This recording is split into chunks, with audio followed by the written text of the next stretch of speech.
Infinite, we wanted to be absolutely world-class experience. I wanted it to be one of the best PC games available.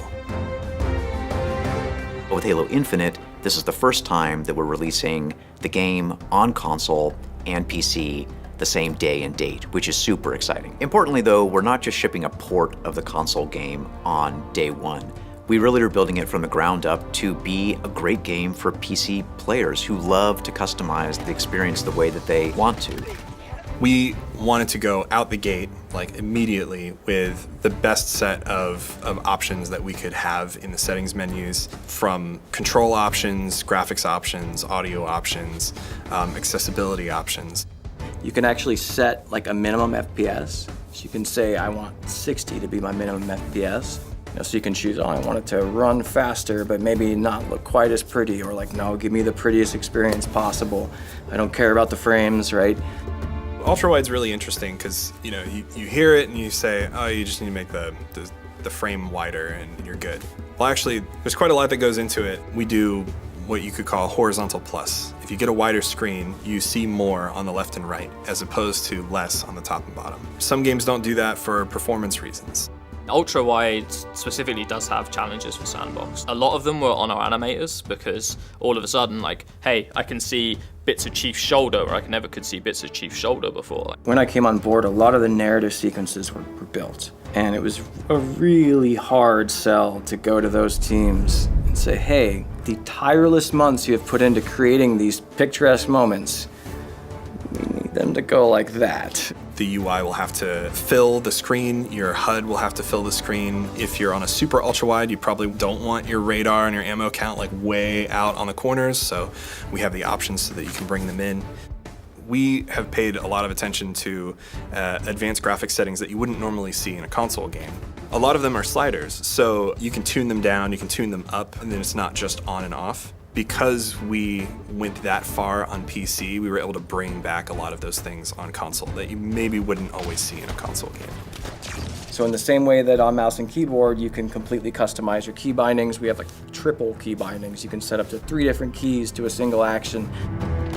The teams have all worked together to bring a mega low latency experience. You need to make sure that you're set up to be able to deliver the lowest latency experience regardless of the configuration that someone's running. Our latency is some of the lowest in the industry. And the reason our latency is as low as it is they built this cool thing. It's a mouse with like a little light on it. So that when you click the mouse, the LED flashes red. And then we use high frame rate cameras to capture the game window and the mouse in the same frame, and then there we have true end-to-end latency. There's another first for Halo is launching across a family of consoles, and so how do we make our game scale down to Xbox One or a PC that's kind of equivalent to an Xbox One, but scale up to a Series X and whatever PC someone has that's better than a Series X and the PCs in the future. We want the experience to be as interoperable as it possibly can be. So you should be able to play how you want to play, whenever you want to play, on whichever platform you want to play, and it should work. When you're making a competitive game and it's on PC, you need anti-cheat. That's all there is to it. It's got to happen. We made a commitment early on that we don't want to have any complex DRM or anything that's going to inhibit a player's ability to play the way they want to play. And we want to respect players' privacy, especially legitimate players' privacy, right? We're going to continue to evolve it into whatever is necessary and whatever our players need to have a fair experience.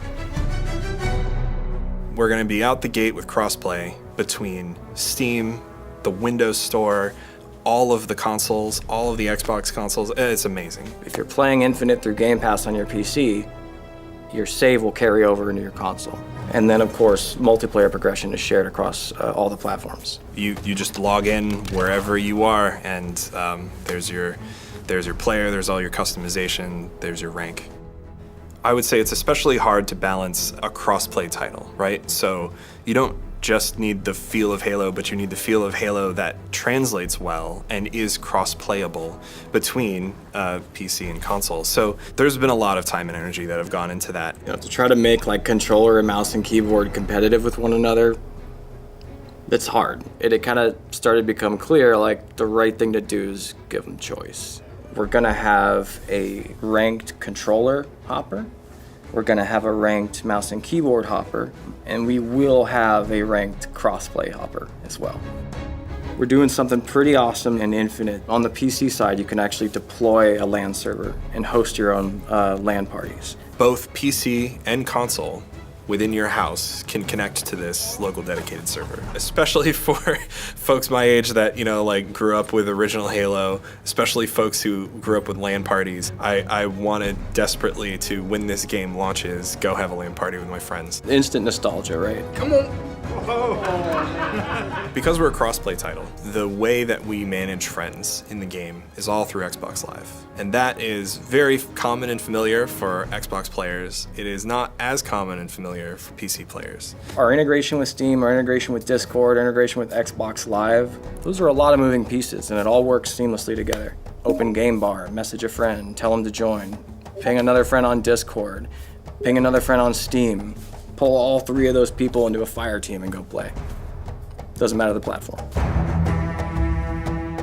Working on Halo Infinite PC, we knew we had to partner with some of the best partners in the space. And to me, Razer has been S tier. Not only did we make an entire suite of fully licensed hardware, but on top of that, we wanted to make sure that everyone that already owns Razer hardware got to experience Halo Infinite. So the integration that we've been able to achieve directly with them and Chroma is something we're really proud of. Working closely with some awesome people at Razer and trying to describe to them what we want. So it's like, hey, so, when the player dies, could we have like a maybe this light goes bright and then flashes like they took our weird hand motions and our weird sound effects and worked with us to make a full set of lighting effects. They instantly were like, oh, no problem, we gotcha.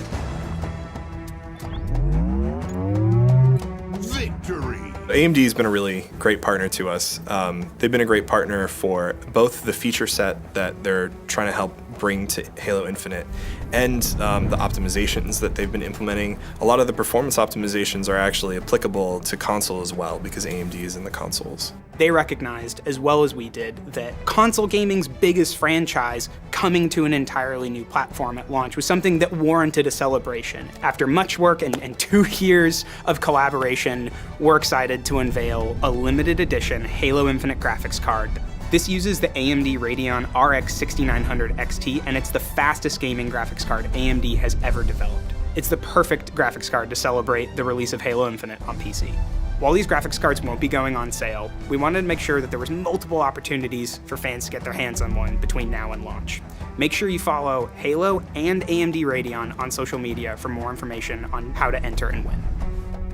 I'm really, really excited with what we've built. I'm really excited with the features that we have right out of the gate. I think when PC players sit down with our game, they're gonna go, okay, this is made by PC players. It's going to grow, it's going to evolve. We're gonna support it, we're gonna sustain it.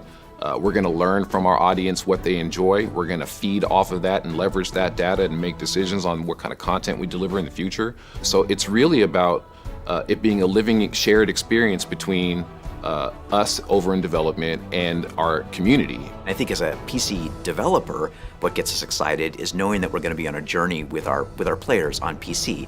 That is, their setup evolves, their hardware evolves. As they identify issues for us, it's going to be a really lively conversation back and forth, and we'll continue to bring support to PC players down the line as part of our seasonal experience. I think it's going to be a fun journey for all of us.